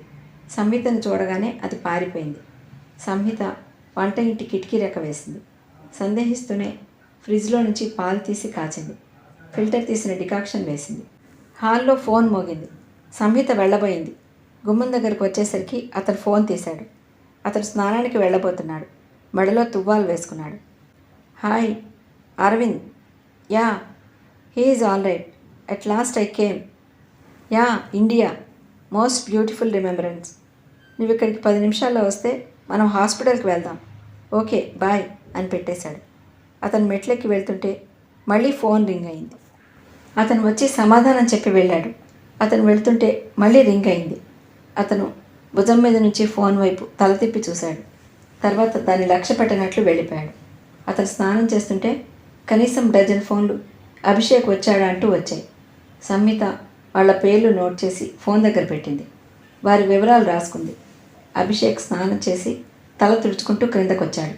మళ్ళా ఫోన్ మోగుతోంది. అతను వచ్చి తీశాడు. ఫోన్లో మాట్లాడుతూనే అక్కడ కాగితం మీద సంహిత వివరాలు రాసిపెట్టిన ఫోన్లు చేసిన వారి గురించి చదువుకున్నాడు. వారిలో 2-3కి వెంటనే కాల్ రిటర్న్ చేసి మాట్లాడాడు. అందరూ రాఘవేంద్రరావు గారి ఆరోగ్యం గురించి అడుగుతున్నారు. అభిషేక్ ఫోన్లో మాట్లాడుతూ ఏదో నోట్ చేసుకోవడానికి పెన్ కోసం ఇటు తిరిగేసరికి అక్కడ కప్పులో వేడివేడి కాఫీ కనిపించింది. అతను ఫోన్లో మాట్లాడుతూనే కాఫీ అందుకుని తాగసాగాడు. అవతల అతని ఫ్రెండ్తో, ఏం చేస్తున్నానా? 6 ఏళ్ల తర్వాత ఇండియా కాఫీ తాగుతున్నాను. అబ్బా, ఈ టేస్ట్ ప్రాణం లేచొస్తోంది. నువ్వు రావద్దు. తాతయ్యని చూసి వచ్చిన తర్వాత ఫోన్ చేస్తాను. నువ్వే వద్దుగాని అన్నాడు. సంహితకి వంట ఇంట్లోకి మాటలు వినిపిస్తున్నాయి. 5 నిమిషాల తర్వాత అతను కప్పు పట్టుకుని వంట ఇంట్లోకి వచ్చాడు. అక్కడ సంహిత ఫ్రిడ్జ్ తలుపు వేస్తోంది. సంహితను చూడగానే అతను గుమ్మంలో ఆగిపోయాడు. సంహిత ఫ్రిడ్జ్ మూసి తలుపు మీద నుంచి చేయి తీయకుండా అలాగే నిలబడి చూస్తోంది. ఇద్దరు ఒకరిని ఒకరు మౌనంగా చూస్తున్నారు. మీరు సంహిత అన్నాడు. ఆ అనటంలో నువ్వు సంహితవే కదూ, ఐ కరెక్ట్ అన్న భావం ఉంది. సంహిత అవునన్నట్టు తల ఊపింది. నేను అభిషేక్. తనని తాను పరిచయం చేసుకున్నాడు.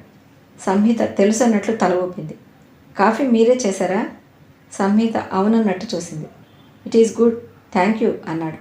అంటూనే కప్పు పట్టుకుని అతను లోపలికి వచ్చాడు. సంహిత ఎదురు వెళ్ళి అతని చేతుల్లో కప్పు అందుకోబోయింది. అతను ఇవ్వలేదు. ఆమెకు కప్పు అందకుండా చేయి పక్కకు పెట్టాడు. సరాసరి తీసుకువెళ్ళి సింక్ దగ్గర కడిగేసి తీసుకువెళ్ళి అల్మరాలో పెట్టేశాడు. మళ్ళీ ఫోన్ మోగింది. అతను చప్పున వెళ్ళాడు. చలం కుక్కపిల్లని తీసుకువచ్చాడు. అందరూ హడావిడిగా హాస్పిటల్కి వెళ్ళటం, అక్కడి నుంచి ఎప్పుడు వస్తామో తెలియని స్థితి. చలం కుక్కపిల్లని రోడ్డు దగ్గర తెలిసిన కూరగాయల ముసలమ్మకి అప్పచెప్పి హాస్పిటల్కి వెళ్ళాడు. ఇప్పుడు దాన్ని తీసుకువచ్చాడు. అది వస్తూనే ఇల్లంతా పరుగులు తీసింది. రాఘవేంద్రరావు గారి కోసం, రుక్మిణమ్మ గారి కోసం వెతికి వచ్చింది. సంహితని చూడగానే కాళ్ళు పైకెత్తి సంహితని ఎత్తుకోమని ప్రాధేయపడింది. ఎత్తుకుంటే బుగ్గలు నాకుపోతుంటే సంహిత ముఖం తిప్పి చాలే అని ఒకటి నెత్తిన వేసింది. సంహిత చేతుల్లోంచి జర్రున జారి ఫోన్లో మాట్లాడుతున్న అభిషేక్ని చూసి కాస్త దూరంలో నిలబడి గట్టిగా మొరగసాగింది. అతను చిటికలు వేస్తూ పిలిచాడు. పరిగెత్తి సంహిత వెనక దాక్కుని తొంగి చూడసాగింది. స్నేహపూర్వకంగా ఉన్న ఆ సందేశం ఆమోదించింది. యువతలకు వచ్చింది. మళ్ళా అనుమానించి గట్టిగా మురిగింది. అతను వంగి దాన్ని అందుకోబోయాడు. అది మళ్ళీ దూరంగా పరిగెత్తి సంహిత చీర కుచ్చెలలో ఒరిగి దాక్కుంది. బాగా మురిగి మళ్ళా సంహిత వైపు నేను నా కర్తవ్యం సరిగ్గా నెరవేర్చానా అన్నట్టు చూస్తోంది. సంహిత అతన్ని చూసి కంగారు పట్టం లేదు. తమకి కొత్త వ్యక్తి వల్ల ప్రమాదం లేదని అర్థమైన కుక్కపిల్ల తోకాడిస్తోంది. మళ్ళా అరుస్తోంది. అతను ఫోన్లో మాట్లాడుతున్నాడు. కుక్కపిల్ల అరుపు డిస్టర్బింగ్గా ఉంది. అది గమనించిన సంహిత కుక్కపిల్లని ఎత్తుకుని బయటికి వచ్చేస్తోంది. ఫోన్ పెట్టేసిన అతను చలాన్ని చూసి హాయ్ అన్నాడు. చలం హలో అని తనని తాను పరిచయం చేసుకున్నాడు. ఆ పరిచయంలోనే తన సబ్బుల ఫ్యాక్టరీ ఉద్యోగం గురించి కూడా సగర్వంగా చెప్పాడు. మా అమ్మమ్మ చెప్పారు, మీరంతా చాలా హెల్ప్ చేశారట. Thank you very much. అతను సంహితని చలాన్ని చూస్తూ అన్నాడు. మళ్ళీ ఫోన్ మోగింది. అతను వెనక్కి తిరిగి అటువైపు వెళ్తున్నాడు. సంహిత చలం చేతి మీద వెళ్దాం రా అన్నట్టు తాకింది. ఇద్దరూ బయటికి వచ్చేశారు. కుక్కపిల్ల సోఫాలో మాట్లాడుతున్న అభిషేక్ని చూస్తూ మరుగుతూనే ఉంది. సంహిత అతన్ని ఎందుకు వదిలి వస్తుందో దానికి అర్థం కానట్లు సంహితనే చూస్తోంది. చలం సంహిత అవుట్ హౌస్ వైపు వచ్చారు. చలం జేబులో నుంచి తాళం చెవులు తీసి తలుపులు తెరిచేశాడు. సంహిత సైకిల్కి చిన్న రిపేర్ ఉంది, చేయించుకు వచ్చేస్తాను అన్నాడు. సంహిత తల ఊపింది. అతను వెళ్ళి చెట్టు క్రింద పెట్టిన సైకిల్ని నడిపించుకుంటూ తీసుకువచ్చి వరండా ముందాపి త్వరగా వచ్చేస్తాను, తలుపేసుకో అని హెచ్చరించి వెళ్ళాడు. ఆ రోజు ఆ వీధిలో వాళ్ళంతా వచ్చి పెట్టే బెడ్డింగ్ బయట పారేసినప్పటి నుంచి చలానికి చాలా ఆదుర్దాగా ఉంది. సంహిత ఒంటరిగా ఉన్నప్పుడు ఎవరు వచ్చి ఏం గొడవ చేస్తారోనని భయం. సంహిత చలం హెచ్చరికకి తల ఊపింది. లోపలికి వచ్చి వంట ఇంటి వైపు వెళ్తుంటే కిటికీ దగ్గర లోపల ఉత్తరం పడి కనిపించింది. సంహిత వెళ్ళి చూసింది. బాంబే నుంచి ఛాయ్ రాసింది. సంహిత తలుపులు వేయటం మాట మర్చిపోయినట్లే కవరు చించి లోపల ఉత్తరం చదువుతుంటే గుండెలు పిండేసినట్లే కళ్ళల్లో నీళ్లు కమ్ముకోసాగాయి. అందులో ఇలా ఉంది. డియర్ సంహిత, ఎలా ఉన్నావు? 15 రోజుల నుంచి నీకు ఉత్తరం రాయాలని తపన, కానీ రాయలేకపోయాను. అమ్మకి ఒంట్లో అస్సలు బాగాలేదు. డాక్టర్లు ఆశ వదిలేశారు. ఆమె ఊపిరి ఇక వారాల్లో, రోజుల్లో, నిమిషాల్లో. ఆమె చెయ్యి పట్టుకుని ఆమె మంచం దగ్గరే కూర్చుంటున్నాను. ఎప్పుడో ఒకసారి అమ్మ కళ్ళు సగం మూతలుగా తెరుచుకుంటాయి. ఆ కళ్ళల్లో వెలుగు తగ్గిపోతున్న కళ. అవి దేనికోసమో తారట్లాడి వెతుకుతాయి. నాకు తెలుసు నేను దగ్గరున్నానా వెళ్ళిపోయానా అని. నేను ఆమె చేతిని నా చేతితో గట్టిగా పట్టుకుంటాను.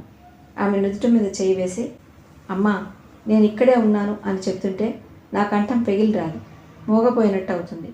సంహిత, దాదాపు 15 రోజుల నుంచి ఈ ఇంట్లో ఈ నిశ్శబ్దంలో మేమిద్దరమే. ఎక్కడున్నా ఆ మంచం మీద ఆమె తల పక్కనే దిండు ఆనించి కళ్ళు మూసి కొనుక్కు తీస్తాను. అంతలోనే ఉలిక్కిపడి లేచేస్తాను. చెయ్యి వెంటనే ఆమె ముక్కు దగ్గర పెట్టి ఊపిరి ఉందా లేదా అని చూస్తాను. సంహిత, అమ్మని నేను చచ్చిపోయేంత వరకు బ్రతికించుకోవాలనిపిస్తుంది. చిన్నప్పటి నుంచి ఆమె నన్ను పెంచిన తీరు గుర్తుకు వస్తుంది. ఆమె ఎప్పుడూ నెమ్మదిగా నడుస్తుంది, నెమ్మదిగా మాట్లాడుతుంది. ఈ గదిలో మా ఇద్దరికీ ఎన్ని జ్ఞాపకాలు. నేను బయట నుంచి రాగానే క్రింద నుంచి తలెత్తి చూస్తే ఈ కిటికీ దగ్గర ఆమె కనిపించేది. నన్ను చూడగానే ఆ కళ్ళల్లో ఎంత ఆనందం. ఈ ప్రపంచంలో ఆమెకి నేను తప్ప ఇంకేం అవసరం లేదన్నట్లుండేది. నా కోసం శ్రద్ధగా వంట చేసేది. నాకు ఏ లోటు రానిచ్చేది కాదు. నా కొరకు ఎంతైనా కష్టపడేది. ఒకసారి స్కూల్లో ఫ్యాన్సీ డ్రెస్ వేయమని టీచర్లు నన్ను లంబాడీ పిల్లగా డ్రెస్ చేయమంటే ఆ పూసల కోసం, గాజుల కోసం నన్ను వెంట పెట్టుకుని ఎన్ని షాపులు తిరిగింది. మన కోసం అంత ప్రాణంగా ఆలోచించే వాళ్ళు ఉండటం ఎంత అదృష్టం. అమ్మ ఉండదంటే ఆ ఊహే నేను భరించలేకపోతున్నాను. డాక్టర్స్ నన్ను అమ్మ ఉండని క్షణాలను ఎదుర్కోవటానికి ఇప్పుడే సిద్ధం చేస్తున్నారు. అమ్మ లేకపోతే ఈ ప్రపంచానికి నాకు లింక్ విడిపోయినట్టే అనిపిస్తోంది. ఈ నిశ్శబ్దం భరించలేకపోతున్నాను సంహిత. ఒక్కటే సంతోషం నాకు. నా కర్తవ్యం నేను మనసా వాచా నిర్వహించాను. మా నాన్న పెట్టిన బాధకి నా ప్రేమతో ఆ- నా ప్రేమతో ఆమె కన్నీళ్లు ఇంకిపోయేలా చేశాను. ఆత్మసంతృప్తి సాక్షాత్కారం అయ్యేది. ఈ ఆపదలో బాధలో వేగిన ప్రతి జీవికి వారి కన్నీళ్లు తుడిచే చెయ్యి ఎవరో ఒకరి రూపంలో వచ్చి తీరాలి సంహిత. నీకు ఇలా రాస్తుంటే నాకు చాలా హాయిగా ఉంది. మా అన్నయ్య ఎలా ఉన్నాడు? వాడిది కొంచెం స్వార్థపూరితమైన మనసు. ఎంతసేపు నాది అనే విచక్షణ అధికం. వాడి పెళ్ళైతే కూడా నా సంసారం, నా భార్య పిల్లలు అంటూ కూడా తన స్వార్థం కోసమే ప్రత్యేకంగా చూస్తాడు. ఇలా కాస్త స్వార్థపూరితమైన మగవాళ్లే సక్సెస్ఫుల్ హస్బెండ్స్ అవుతారని చదివాను. ఇక ఉంటాను. నీకు ఉత్తరం రాస్తున్నా మధ్య మధ్యలో తల తిప్పి అమ్మను చూసుకుంటున్నాను. అలా చూస్తుంటే మరీ మరీ అనిపిస్తోంది. నాకు జన్మ ఇచ్చి నన్ను నేను రక్షించుకోలేని పసి వయసులో కంటికి రెప్పలా కాపాడి 25 సంవత్సరాలు నాకే నిరంతర సేవలు చేసిన ఈమెకి ఏమిస్తే మాత్రం రుణం తీరుతుంది?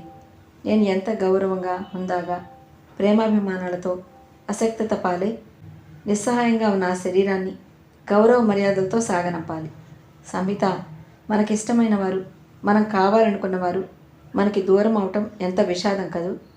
ఈ విషాదం బారి నుంచి మనల్ని మనం రక్షించుకోవటానికి ఏ ఉపాయమూ లేదు అని తెలిసిన కొద్దీ దుఃఖంతో గొంతు మూసుకుపోతుంది. వారికి మౌనంగా వీడ్కోలు చెప్పటం, తిరిగి ఒంటరిగా ఈ జీవితంలోకి ప్రవేశించటం, మన బ్రతుకు మనం బ్రతకటం, ఇదే మనం మన ఇష్టాయిష్టాలకి ప్రమేయం లేకుండా నడవాల్సిన రాచబాట అన్నమాట. సంహిత, ఇప్పటికీ బై. మళ్ళీ రాస్తాను ఉత్తరం. నా గురించి ఆలోచిస్తుంటావా? ఒక్క ఉత్తరం కూడా రాయలేదే? నువ్వు ఉత్తరం రాయి, అదే నాకు తోడు. నీరజ్ని అడిగానని చెప్పు. కళ్ళజోడు మాస్టర్ని, టీవీఎస్ గారిని కూడా అడిగానని చెప్పు. ఉంటాను. నీ ఛాయ.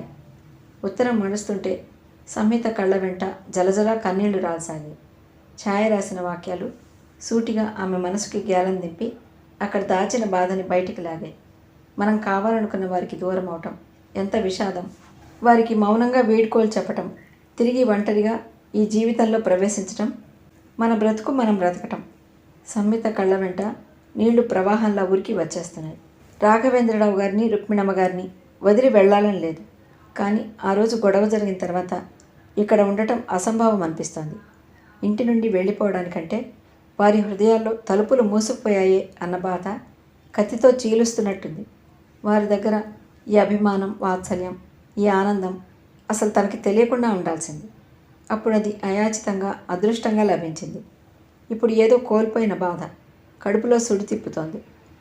గుండెలో మంటగా అనిపిస్తోంది.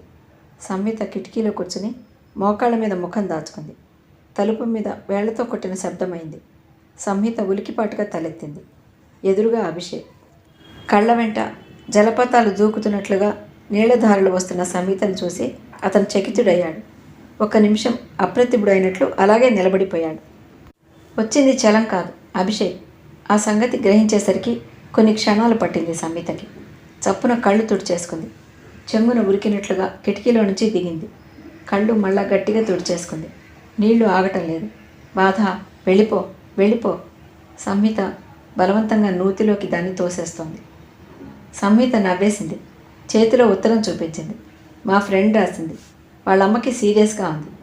అతను సంహితనే చూస్తున్నాడు. సంహితకి అతనికి ఏం చెప్పాలో తోచలేదు. అతన్ని మర్యాదగా కూర్చోండి అనబోయి వెంటనే నిగ్రహించుకుంది. అక్కడ తను కూర్చునేందుకు అమర్చిన కుర్చీ ఏం లేదు. అతను తాళం చెవులు ఇచ్చి వెళ్ళిపోదామని వచ్చాడు. అతని చేతిలో తాళం చెవుల గుత్తి ఉంది. కానీ సంహిత స్థితి అతన్ని ఆపింది.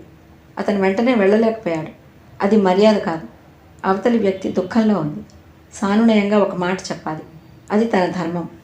ఈ ధర్మ నిర్వహణ తాతగారైన రాఘవేంద్రరావు గారి దగ్గర నుంచి, చిన్నప్పటి నుంచి అతనికి వచ్చేసింది. బాధలో ఉన్న మనిషికి స్వాంతన పలకటం సాటి మనిషిగా తన కర్తవ్యం. ఆ కర్తవ్య నిర్వహణ అనేది అతని వ్యక్తిత్వంలో భాగం. అతను కూర్చోవటానికి చుట్టూ చూశాడు. సంహిత ఇనుప కుర్చీ తెచ్చి వేసింది. Thank you. ఆ ప్రయత్నంగా అని అతను కూర్చున్నాడు. ఆ కూర్చోవటంలో ఒక రాజసం.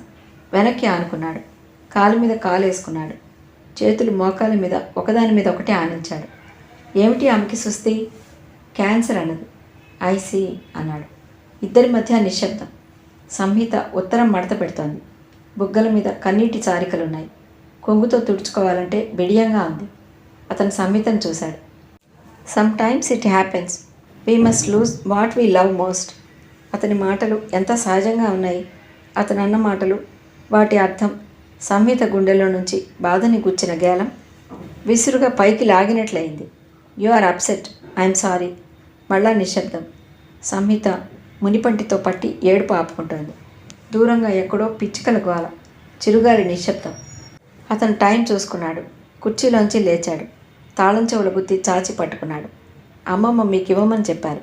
నేను ఇక రాత్రికి రాను. సంహితకి తాళం చెవులు తీసుకోవాలని లేదు. కానీ అతను చేయి చాచి తాళం చెవులు పట్టుకున్నాడు. సంహితకి తీసుకోక తప్పలేదు. 2 అడుగులు వేసి అతని వైపు వచ్చి తీసుకుంది. బాయ్, సీ యూ అనేసి వెనక్కి తిరిగాడు. అతను గుమ్మం దాటి బయటకు వచ్చాడు. అక్కడ ఆగి చుట్టూ చూశాడు. సంహిత గుమ్మంలోకి వచ్చి నిలబడింది. It is so nice. చుట్టూ చూస్తూ తనకి తానే చెప్పుకున్నట్లు తగ్గు స్వరంతో అన్నాడు. వరండా మెట్లు దిగి వెళ్ళిపోయాడు. అతను వెళ్తుంటే చలం సైకిల్ తీసుకుని వస్తూ ఎదురయ్యాడు. చలం నమస్కరించాడు. అతను విష్ చేశాడు. మీరు? చూపుడు వేలు చూపించాడు. చలం. చలం తన పేరు గుర్తు చేశాడు. ఓ ఎస్ నవ్వాడు అతను. వెళ్ళి కారులో కూర్చున్నాడు. అప్పటికి చలం వరండా దగ్గరకు వచ్చి అభిషేక్ని చూస్తున్నాడు. అతను కారు స్టార్ట్ చేసి వెళ్ళబోతూ తల బయటకు పెట్టి సంహిత, చలం ఇద్దరిని చూస్తూ చెయ్యి ఊపాడు. కారు వెళ్ళిపోయింది. ఏమిటో అనుకున్నాను. ఇతనికి కాస్త కూడా గర్వం లేదు. నాకు చాలా నచ్చాడు సంహిత, చలం ఆనందంగా చెప్పేశాడు. సంహిత చెవికి చలం మాటలు ఎక్కటం లేదు. చేతిలో అభిషేక్ అందించిన తాళం చెవుల గుత్తి చూస్తోంది. నన్ను వదిలి నువ్వెక్కడికి వెళ్తావు అని ఛాలెంజ్ చేస్తున్నట్టుగా ఉంది. సంహిత విహ్వలమైన మనసుతో చూస్తోంది. సంహిత, కూరలు తెచ్చాను. నువ్వు త్వరగా వంట చేస్తే నేను రుక్మిణమ్మ గారికి క్యారియర్ ఇచ్చొస్తాను. వాళ్ళ ఇంటికి వచ్చే వరకు నా డ్యూటీ అదే. ఇందులో అరుణ్, నీరజ్ని చచ్చినా కల్పించుకోనేను అంటూ కూరలు తెచ్చిన సంచి ఇంట్లోకి తీసుకువెళ్తున్నాడు. సంహితకి జీవితంలో ఎన్నడూ ఎరగని సమస్య ఎదురైనట్టుగా ఉంది. మెల్లగా వెనక్కి తిరిగి లోపలికి వచ్చింది. క్యాంటీన్లో అమ్మకాలు బాగా పెరగటంతో ఉమ్మని తీసుకుని చలం ఉదయమే వెళ్ళిపోవాల్సి వస్తుంది. సంహిత చాలా గొడవ చేయటంతో చలం ఫ్యాక్టరీకి దగ్గరలోనే ఇల్లు ఒకటి చూశాడు. 4 రోజుల్లో ఖాళీ అవుతుందని అన్నారు. సంహిత అడ్వాన్స్ ఇచ్చేయమంది. కానీ చలం తటపటా ఇస్తున్నాడు. ఆ లొకాలిటీ అస్సలు బాగాలేదు. అద్దె ఎక్కువ. ఆడపిల్లలు అక్కడ ఉండటం క్షేమం కాదని అర్థమైంది. సంహిత అవేం లక్ష్య పెట్టడం లేదు. వెళ్ళిపోదామని తొందర చేస్తోంది.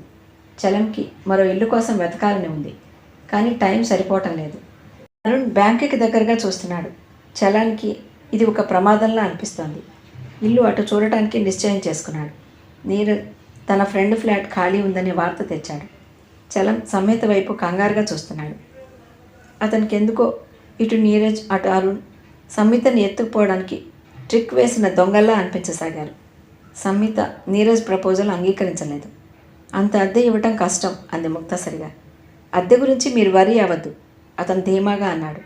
నీరజ్ చెప్పిన ఇంటికి మనం మారొచ్చుగా, యోగిత అంది. నువ్వు ఊరుకో అక్క అంది సంహిత. నీ మంచికే చెప్తున్నా. మనకి ఎట్లాగో ఒకరి ప్రాపకం కావాలి. అది నీరజ్ లాంటి సమర్థులైతే నయం. నీకు చలం మీద తప్ప ఇంకెవరి మీద గురి కాదు సాధింపుగా అంది. అక్క దయించి ఆపుతావా? సంహిత గట్టిగా అంది. నాకు తోచిన సలహా నేను చెప్పాను అంది యోగిత మొహం తిప్పుకుంటూ. సంహిత ఈ మధ్య గమనిస్తూనే ఉంది. నీరజ్ ఇంటికి వస్తే చాలు ఏదో సర్దుతున్న నెపంతో అతనికి కనిపించేట్టు అక్కడే గడుపుతుంది. అతను మంచినీళ్ళు అని తనని అడిగితే యోగిత కడిగిన గ్లాస్ మళ్ళీ కడిగి తుడిచి మంచినీళ్ళు తెచ్చి మహారాజుకి సామంతులు అతి వినయంగా కప్పం చెల్లించినంత శ్రద్ధగా ఇస్తుంది. అతని నైట్ డ్రెస్ యోగిత ఉతికి ఆరేస్తుంటే సంహితకి కోపం వచ్చేది. అతను ఉతుక్కుంటాడక్క అంది ఆగ్రహంగా. పోనీలేవే, మనం చుట్టాల ఇంట్లో ఉన్నప్పుడు ఎంతమందివో ఉతికి ఆరేశాను. పాపం అతను బిజీగా ఉంటాడు కదా. నీకెందుకో అంత శ్రద్ధ. బాగుందే సంహిత, మీ ఫ్రెండ్ అన్నయ్య కదా అని గౌరవంగా చూస్తుంటే నా మీద కళ్ళెర్ర చేస్తావేమిటి? ఈ ఇంట్లో అసలైన మగాళ్ళ అతను మనకి అండగా ఉండబట్టే మనల్ని ఎవరూ ఏమీ అనటం లేదు. కర్మ. సంహిత నుదురు కొట్టుకుంది. యోగిత అసలు ఎవరి సంగతి పట్టించుకోదు. ఎవరి మీద అభిమానం ఉండదు. ఎంతసేపు తన స్వార్థం తనది. ఎవరి మీదైనా అభిమానం వచ్చిందా ఇక ఆ మనిషిని రకరకాల గారాబాలతో అందలమెక్కిస్తుంది. ఆ మనిషి ఈ ప్రపంచంలో నేనొక్కడనే మనిషి, మిగతా వారంతా పురుగులు అనేంత ఆహం తెప్పిస్తుంది. యోగితకి గుళ్ళు గోపురాలు అంటే మరీ ఇష్టం.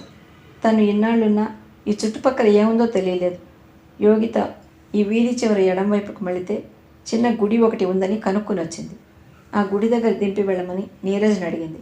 అతను మొహమాటంగా చూశాడు. సందేహంగా సంహిత వైపు చూశాడు. సంహితకి ఒళ్ళు మండుతోంది. కాస్త దూరం యోగిత నడిచి వెళ్ళొచ్చుగా. సంహితకి ఏం చెప్పాలో తోచలేదు. వద్దు అంటే తర్వాత యోగిత చేసే రాద్ధాంతం గుర్తుకు వచ్చి భయం వేస్తోంది. వెళ్ళమంటే కూడా ప్రమాదమే. ఈరోజు యోగితని తీసుకువెళ్ళమంటే రేపు తనని బస్ స్టాప్ దగ్గర దింపుతానంటాడు. అప్పటికే నీరజ్ నిర్ణయం చేసేశాడు. రండి దింపుతాను అన్నాడు. యోగిత క్షణాల్లో తయారై వచ్చింది. ఆమె కళ్ళు ఆనందంతో వెలిగిపోతున్నాయి.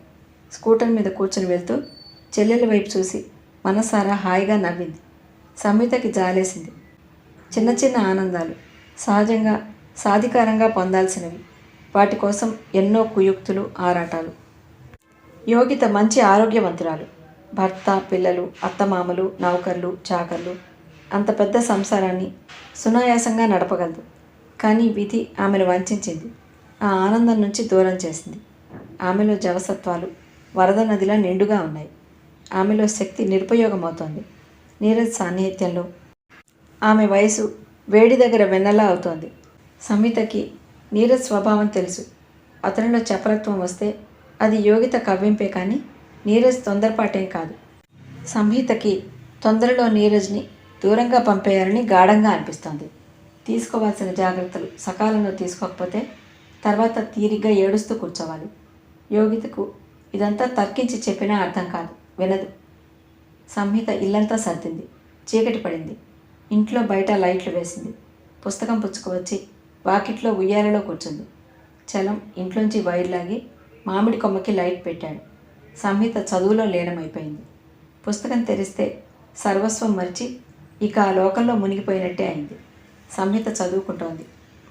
కారు శబ్దమైంది. పుస్తకంలో నుంచి తలెత్తి చూసింది. కారు ఇంటి పోర్టికోలో ఆగింది. అందులో నుంచి అభిషేక్ దిగాడు. ఒకసారి తలెత్తి లైట్లు లేని ఇల్లును చూశాడు. తర్వాత చకచక అవుట్ హౌస్ వైపు నడిచాడు. అక్కడ మామిడి చెట్టు దగ్గర ఉయ్యాల మీద కూర్చుని చదువుకుంటున్న సంహితని హాయ్ అని పలకరించాడు. సంహిత ఉయ్యాల వల్ల దిగి నిలబడింది. తాళం చెవులు అన్నాడు. ఇస్తాను. సంహిత లోపలికి పరిగెత్తింది. అతను ప్యాంట్ జేబులో చేయి పెట్టుకుని అక్కడ అటు ఇటు నడుస్తున్నాడు. సంహిత తాళం చెవుల గుత్తి తెచ్చి ఇచ్చింది. Any phone calls for me అడిగాడు. నో, ఐ మీన్ నేను అసలు ఆ ఇంట్లోకి వెళ్ళలేదు అని చెప్పబోతోంది. అమ్మమ్మ మిమ్మల్ని తీసుకురాలేదని కేకలేసింది. అతని భుజాలు చిన్నగా కుదిపాడు. ఐఎమ్ సారీ, నేను త్వరగా వెళ్ళిపోయాను. అతని తెలుగు లలితంగా ఉంది. మాటల్లో నొక్కులు దీర్ఘాలు లేకుండా చాలా నాజూగ్గా ఉంది. అంకుల్ ఎలా ఉన్నారు? సంహిత అడిగింది. 48 hours, ఇంకా క్రిటికల్ కండిషన్ ఉంది. హీఈస్ స్టిఫ్, పర్వాలేదంటున్నారు డాక్టర్లు. అతను ఆమెని అవుట్ హౌస్ని కళ్ళతో కలే చూశాడు. ఈ చోటు నాకు బాగా గుర్తుంది, కానీ ఇలా కాదు. ఇక్కడంతా ఆకులు. అతను ఉయ్యాలని చూశాడు. ఇది కాదు అప్పుడు. సంహిత వింటోంది. అతను సంహిత వైపు తిరిగాడు. Okay, good night. చెయ్యి కాస్త ఎత్తి అని వెళ్ళబోతున్నాడు. ఇంతలో హఠాత్తుగా లైట్లు పోయాయి. ఒక్కసారి లైట్లు పోవటంతో చీకటి అలుముకుంది. అతను ఆగిపోయాడు. ఇంట్లో కూడా పోయినట్టుందే. అక్కడి నుంచే కదా ఇక్కడికి కనెక్షన్. సంహిత అవునన్నట్లు తలూపింది. ఇద్దరూ నిలబడి ఉన్నారు. మెల్లగా వెన్నెల కురుస్తోంది. మామిడి చెట్టు కొమ్మల మధ్య నుంచి ఉయ్యాల మీద పడుతోంది. చెట్ల చాటు నుంచి పైపైకి వస్తున్న చంద్రుడి వెలుగు అటు అవుట్ హౌస్ మీద, ఇటు ఇంటి పైభాగం వరండా మీద పడుతోంది. అతను ముగ్ధుడైనట్లు చూస్తున్నాడు.